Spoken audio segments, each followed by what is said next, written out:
Well, I was going to tell you guys a story about the day that I spent with Harrison Ford, Rob Lowe, and Charlie Sheen in succession over the course of 8 hours, but my girlfriend, who's sitting over here in the red coat, when I told her I was thinking about telling that story, she's here for moral support, by the way, looked at me and said, no, it's going to sound like you're bragging, don't tell that story. I'll tell another story. So eons ago, I went to law school, and I went to law school at the University of San Diego. Anybody ever been to San Diego? It's amazing.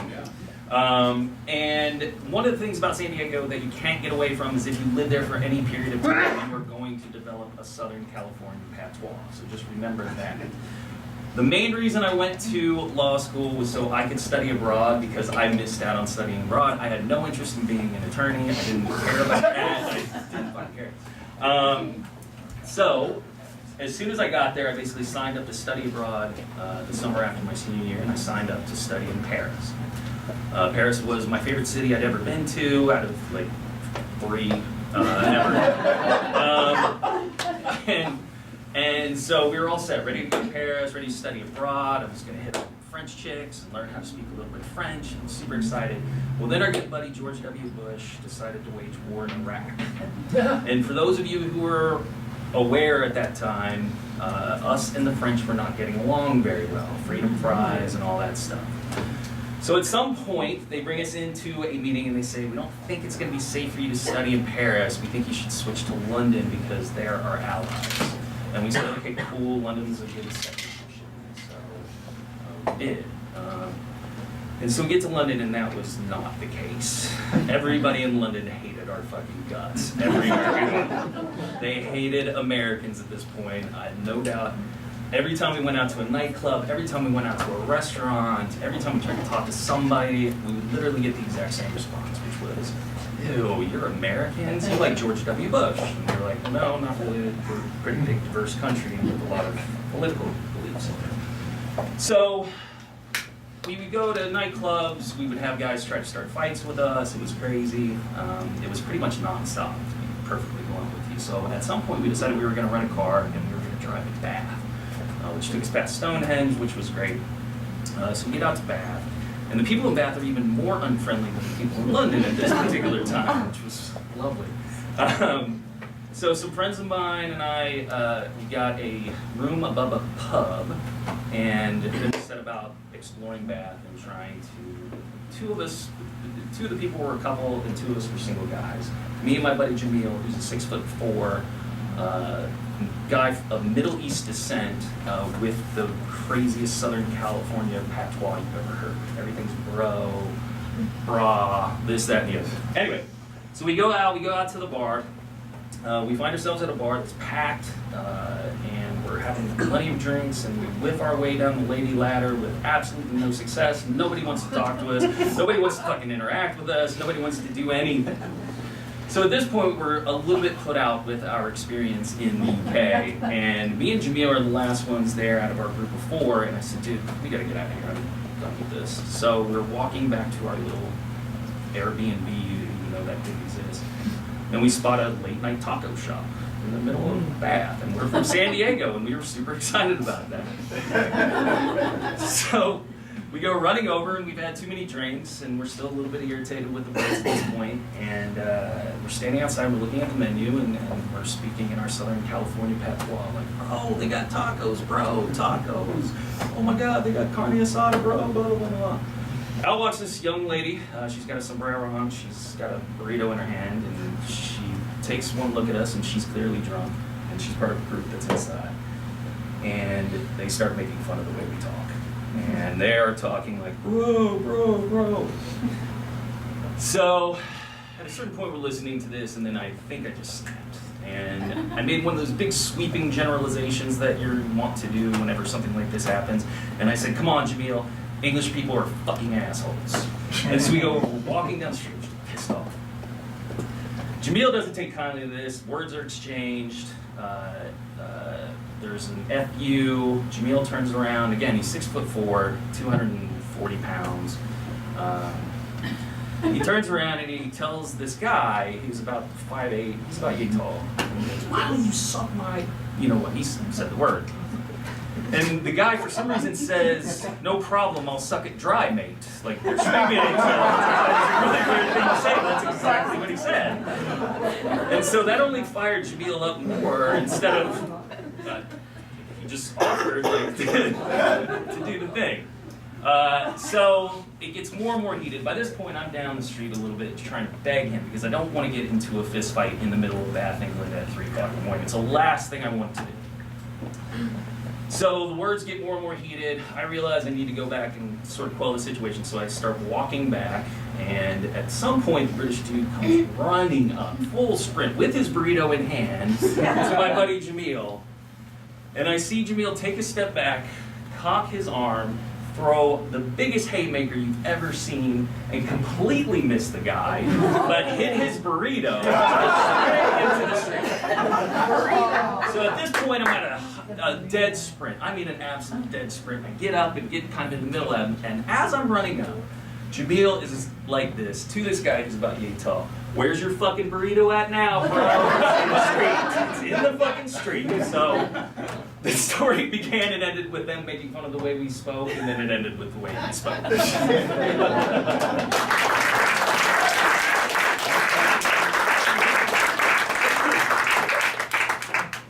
Listen, Kate, now that we're in 6th grade, you're going to adapt some kind of patois. A patoy? Yeah, that's what my sister told me. Patsy Fine. Pat. I don't know. What is the word that you're saying to me? I'm saying it's a patois. And Pat. what you're going to do is things are going to start happening. Things are going to start changing for you. Like my body? Your body. What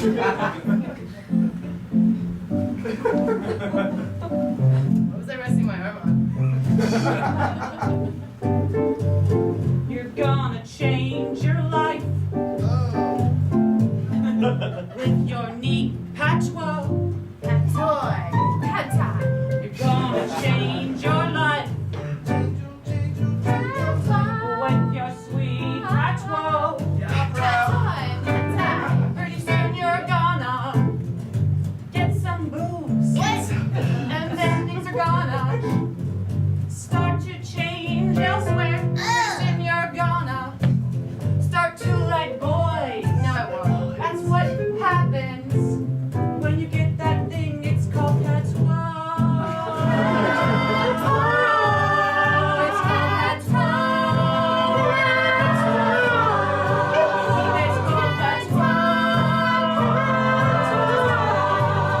Those burritos and lime. That's right. I think that's the word I heard. Yeah.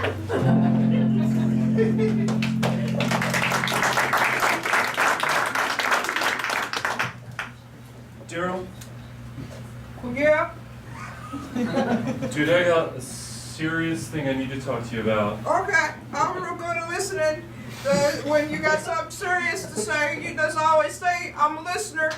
You're like the smartest dude I know. Well, I mean, yes, that's true, but you know, it's just because I read a lot. I'm well read. I want you to teach me how to climb a lady ladder.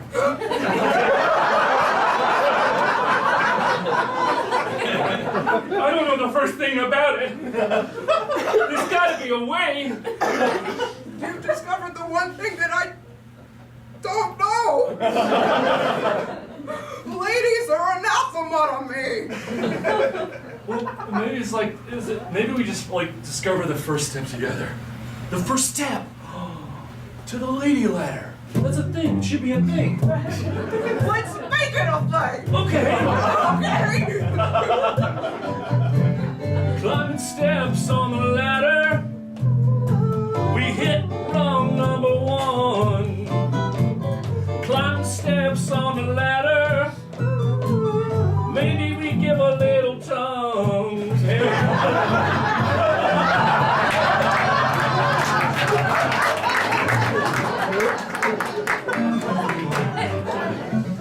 Thank you so much for coming in for this interview, Mr. Fields.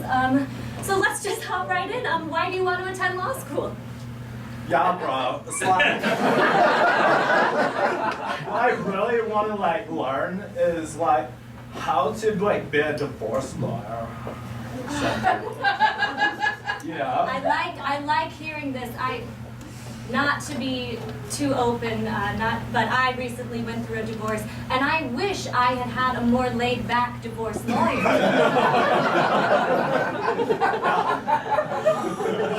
My parents got in so many fights when we were in traffic jams on the 405. See, and I like that you say that because my divorce lawyer, he didn't tell enough personal stories about his childhood, and I was like, I don't even feel like I know you.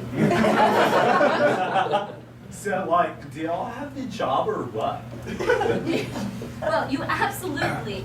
Well, you should understand that before you get a job, you do have to graduate all of law school, and it does take about 2 years. I'm gonna get it, right? See ya.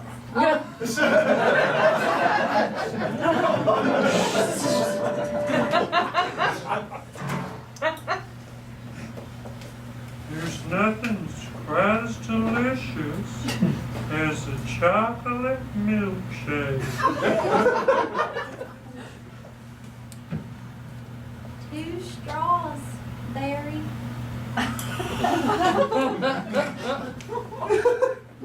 Have another one right there.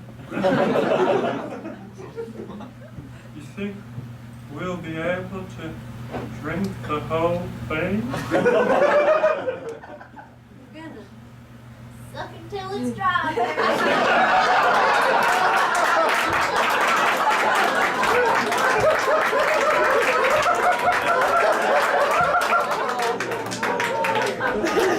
Hey, Barry, did you have a nice Christmas? I did. Yeah, did you spend it with your family? I did. Yeah. I spent my Christmas with Julia Roberts. Cameron Diaz.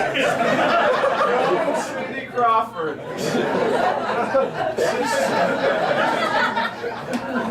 Oh my gosh. I'm so sorry. Oh my shit.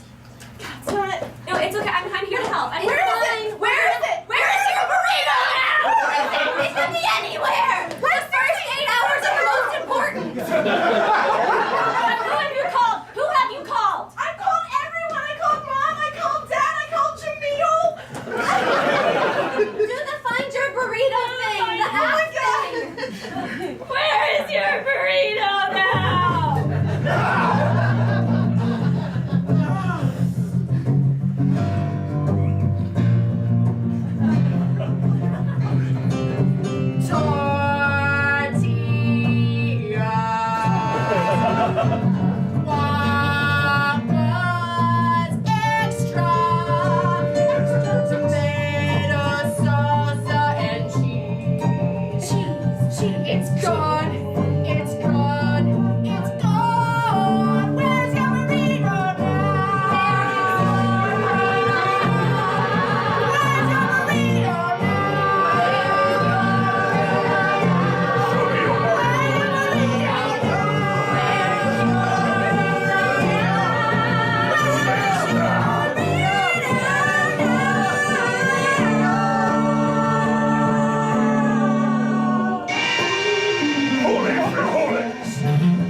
So the next story is called Au Jus Pancakes, and this is a true story. I don't even remember how long ago it was, but a friend of mine who works for the Reds, if anybody's a Reds fan here, had his bachelor party in Vegas. And so there were a handful of us that had known each other for about 16, 17 years, and we were sort of descending on Vegas for this bachelor party. Turned out to be one of the more lame bachelor parties of all time. But it did give us this story. So a friend of mine, his name is Mike. He's a nudge. He grew up in Long Island. He's just, to know him is to love him. But from the minute he landed in Las Vegas, the only thing he could talk about was getting silver dollar pancakes. I have no idea why he was in Vegas worrying about silver dollar pancakes, but that was the only, I swear that was the only thing that he was talking about the whole time. So we did our various bachelor party things, and the night before this story happened, we had gone in for what can only be described as the most G-rated strip club visit of all time. And some people were feeling guilty that they were there because they were married, and others had other things going on. And one of the guys that was there was a Marine by the name of Brian, who was stationed in Hawaii. And if anybody knows any Marines, they can be interesting fellows and pretty wild, especially if they're cooped up on a tiny island. And so he pretty much announced when we got to Vegas what he was in Vegas for. And that was for stuff that, we'll say for private company. But needless to say, he was a little bit pent up in Hawaii. So he had disappeared and we lost track of him. The next morning, some of us went to the sports book, blah, blah, blah, it's kind of like herding cats. And we all ended up meeting up at one of the shitty diner type spots in these, like the MGM Grand.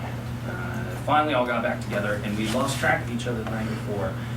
And so we were sitting there and I said, Brian, where did you go? And he unleashes a story that I still to this day I'm not 100% sure was real. But basically he's telling this story about leaving the strip club and hopping in a cab and asking the cabbie point blank, take me to the best rub and tug place in Las Vegas.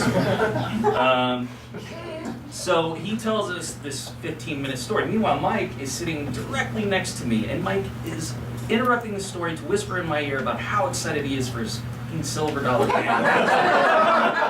And Brian is unleashing a story that has you on the edge of your seat, like, what the fuck happened next? And then what happened? And then what happened?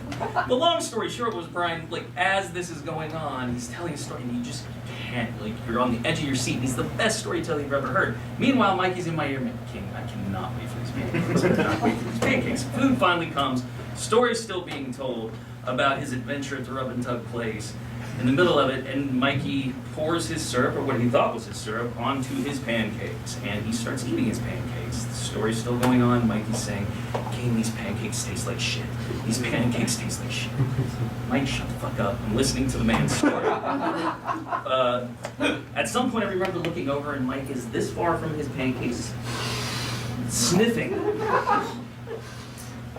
Dude, stop. He's getting everybody involved, and we're still on the edge of our seat with this story about the rub and tug place. And now we've gotten to the point where they've charged his card $5,000 and he ran out the back alley and he had to call his credit card company and blah, blah, blah.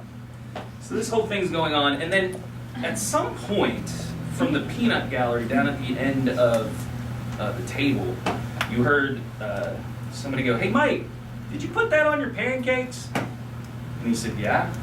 And he said, dude, that's the au jus for the French dip that I'm having right now. Au jus pancakes.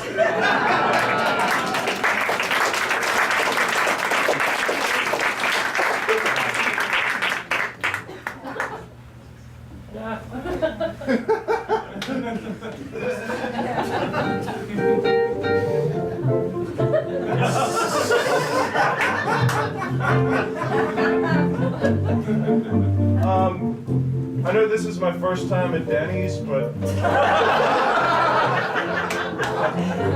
a table or a booth would be fine. So I'll seat myself. Okay. Wow. You guys are really friendly. Wow. This is my second time at Denny's, and I'm feeling a little guilty because I'm married. Give a cry booth over to the left. Thank you. I'm here at 4 a.m. because I thought I was early for breakfast. You're showing me a lot, but I really want to see a menu.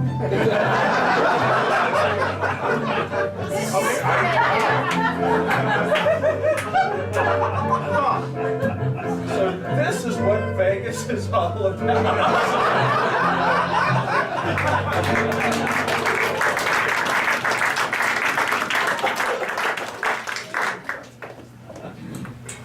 This is it.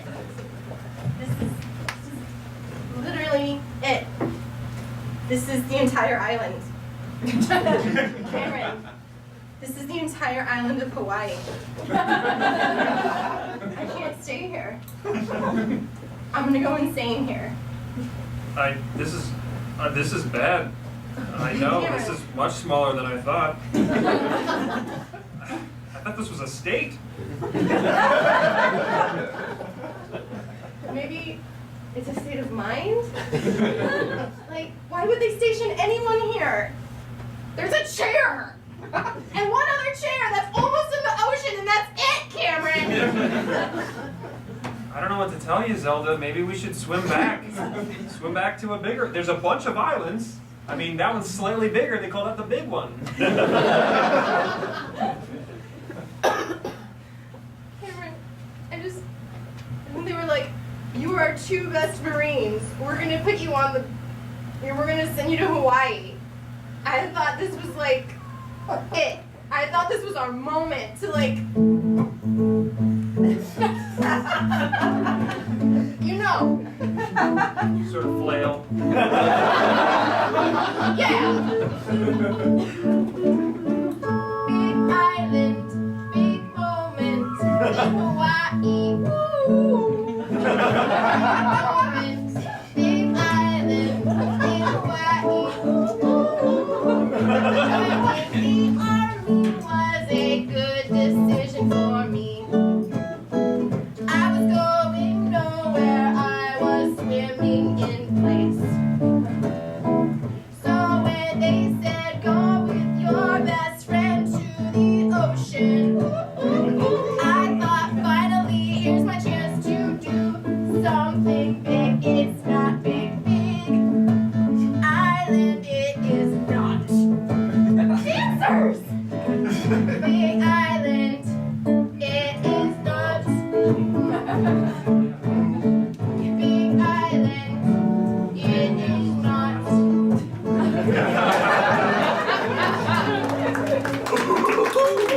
Hey there, boys and girls. Are you ready for a strip show?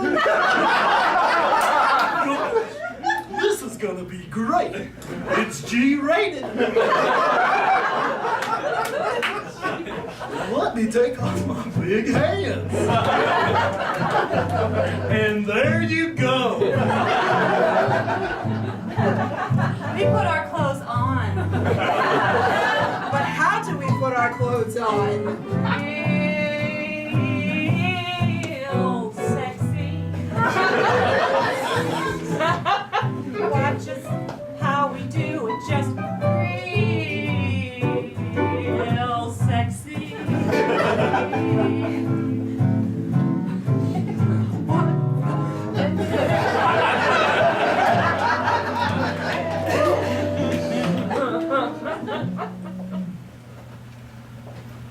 Dude, this is the lamest fucking bachelor party I've ever been to. Yahtzee!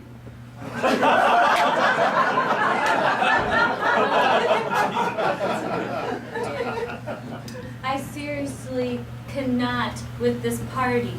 That's Diet Squirt. Yeah. Whoop, go fish! I was hoping this was gonna be crazy, you know, like this is Darren's last hurrah. And like he needed it, right? He needed this like Because once you get married, your life blows. totally. Right foot red. This was supposed to be a night when we did some real crazy shit, like spend $5,000 on a hand job, man. It's gonna be cool. Hey, it's time for the movie. Early episodes of the Andy Griffith Show.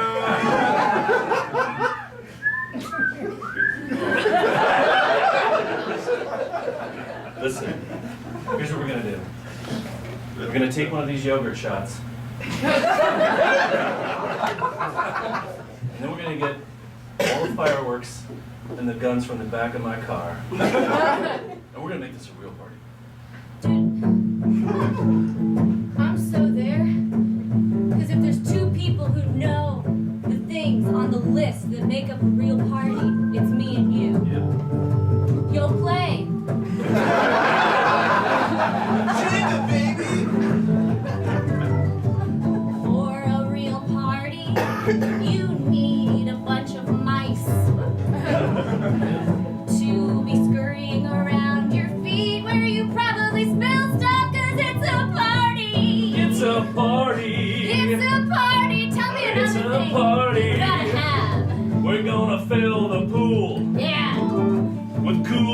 Doritos. We're gonna wax our bodies, then jump right in.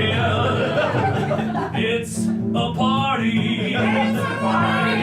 It's a party. It's a party. It's a party. It's a party. It's a party. I'm gonna have sex with a lady, and in return, I'm gonna give her my house. Yeah. I'm gonna have sex with a lady, and I'm gonna promise her my firstborn child. It's a party. It's a party. It's a party. It's a party. It's a party. It's a party. It's a party. Oh, I'm gonna get my Neil Diamond records, put it on the record player, pour myself a drink and think about my ex-girlfriend.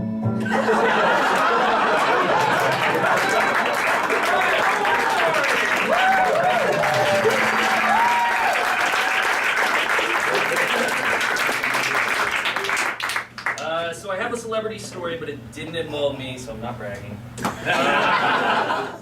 This actually happened to a buddy of mine, swear to God.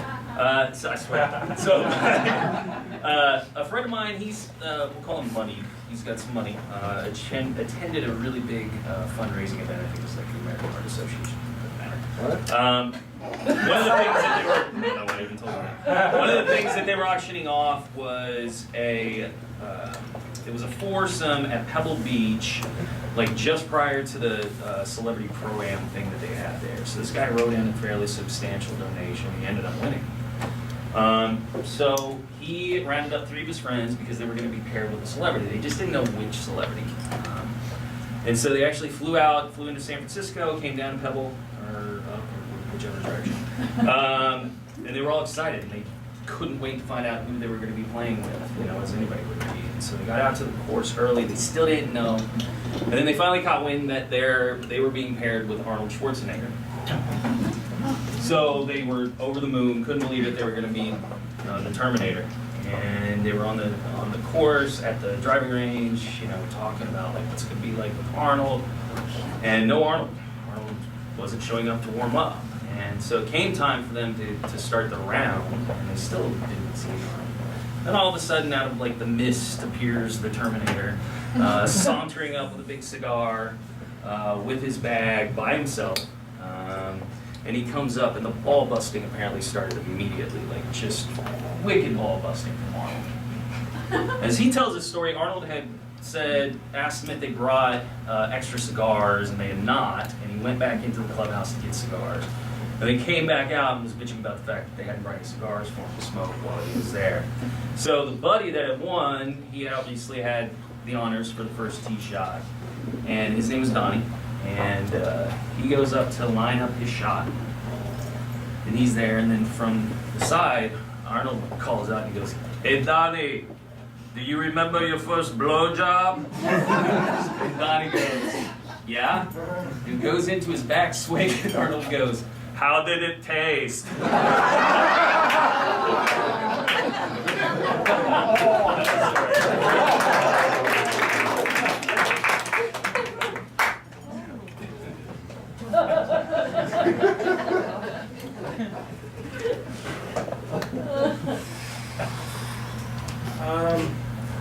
I'll have the South Californian patois, please. Anything, you can get anything. I'll have a taco. South California, that's why I'm talking about it. Thank you. So anyway, so Jeremy, right? He's like in the middle of a speedboat. It doesn't really matter about that part, but you know what? In fact, I'm not even called Jeremy. Let's call him Paperclips. He's got tons of paper clips, so we just call him Clips. So anyway, so Clips and I. Oh, that was extremely fast. A singular taco. You gotta hear this. No, wait a second. I recognize you. I've seen you before. I'm sure that's not true. No. You're that famous Broadway actress, aren't you? What are you doing here in a Denny's? I have a Tony. But I also currently have no job. Well, you have a Denny's. Sorry, that was insensitive. It's all right. I don't mind. I don't mind at all. It's relaxing sometimes to talk to the customers as they come by, serve them their patois, and they're talking. It's new to Denny's, the patois. It's good. Patois on a plate. Some days I am filled with hate, but not today. Today I'm filled with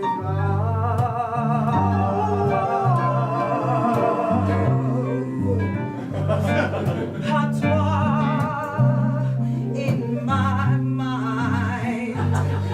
Patois, I'm feeling fine. Let me top that off for you.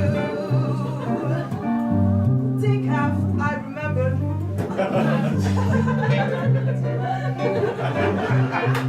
Hey, waitress, I don't mean to be a dip, but the reason we came to Denny's is because we heard that you might strip.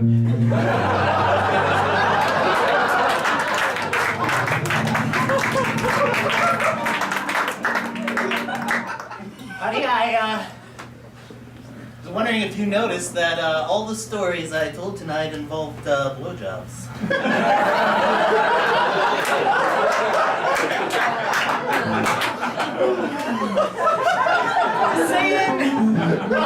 Just saying that there was blowjobs. Honey, I did notice. And let me just say, I didn't realize how ambitious you were in college. If you want my friend's number, I can give it to you. I mean, Gavin is friendly.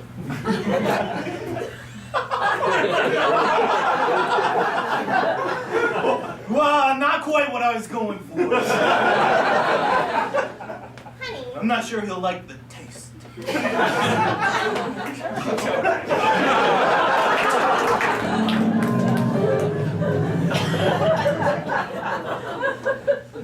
We're all here.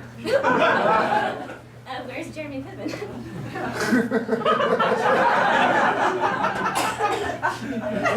Seriously, where is he? I don't know. Hi, sorry I'm late. I'm Jeremy Piven. I'm pretty sure I was in Entourage, and that's pretty much the extent of what I remember about me.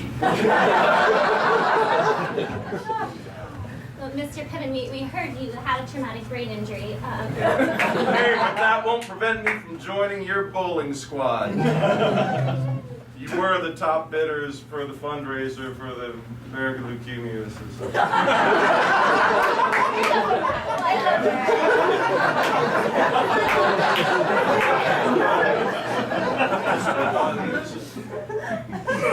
Oh, you can get out on it. Turtle! Mr. Piven, can you give us just one moment? Yeah. Oh, poor Mr. Piven. So he's real sad. He didn't know how to bowl anymore. He does not remember anything, including how to bowl. He doesn't know how to bowl, he doesn't know his name. I'm pretty sure when he came in he had a limp and a lisp, and I saw a lot of spit coming out of his mouth. I hope he's happy. Poor Mr. Piven, what could we ever do for him? Oh. I have charisma.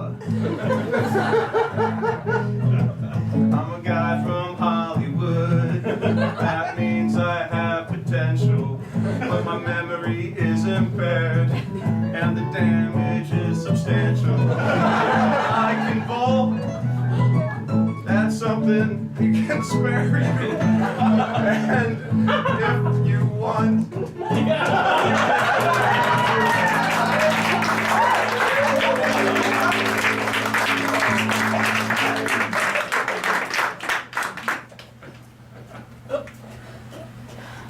Did you bring cigars? Of course. 1, 2, 2, 3, 3. Did you bring the soup? Did I? 1, I got more hands. 2, Put it on. Put it on. 3. Finishing school. Somebody ordered some paint tubs? Yeah, What? 2, 3. Okay. I got this. Did anyone bring the cantaloupes? Damn it!